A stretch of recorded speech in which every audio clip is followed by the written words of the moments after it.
Hello baby, j'espère que vous allez bien. Ceux que ça intéresse pas, j'ai rendez-vous avec mes girls et mes princesses et mes reines du BookTok. Donc si ça vous intéresse pas, que vous faites pas partie de la team, pas de soucis, mais swipez. Voilà. Maintenant que vous êtes là, j'ai fini de lire ce livre qui est Orcas Hunter. Je l'ai reçu en décembre et j'ai fini de le lire, il me semble, la semaine dernière.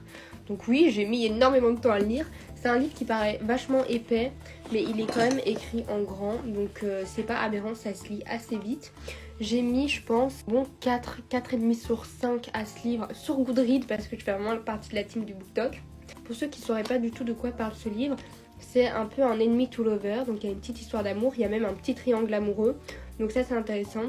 Et très axé, pas ésotérique, mais en gros on suit l'histoire d'une... Enfin j'ai pas envie de spoiler, mais bon, on suit l'histoire d'une aristocrate qui vit sous un règne un petit peu où on interdit la sorcellerie et c'est quelque chose qui ne se fait pas. Voilà, au fil du temps, elle va découvrir certaines choses.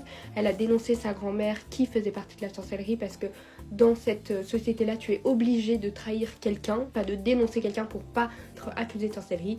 Et donc, mise à vraiment dans cet univers-là. Hyper intéressant, c'est un livre que je voulais acheter, que j'avais vu en fait directement en magasin. J'avais juste lu l'arrière qui était très intéressant et qui m'a donné envie parce que si vous le savez pas, je suis un peu dans l'univers ESO. Donc les livres qui parlent de sorcières, moi c'est un petit peu mon dada. J'attendais quand même beaucoup mais pas tant que ça. Moi je voulais juste que ce soit divertissant et léger et c'est tout à fait ce que ça a été.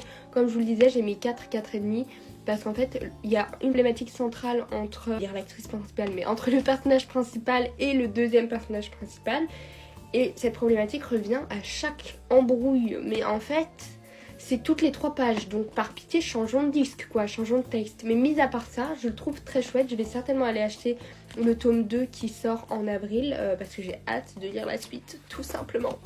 Et que je suis assez vite rentrée dans l'univers. Donc pour ceux qui souhaitent débuter la lecture, qui veulent des choses un petit peu plus divertissantes, je vous le conseille, il est très bien. Voilà, dites-moi en commentaire si vous l'avez lu et votre avis sur la lecture. Essayez de pas trop spoiler pour ceux qui tomberaient sur la vidéo et qui souhaiteraient le lire. Mais voilà. Bisous mes vies, à bientôt.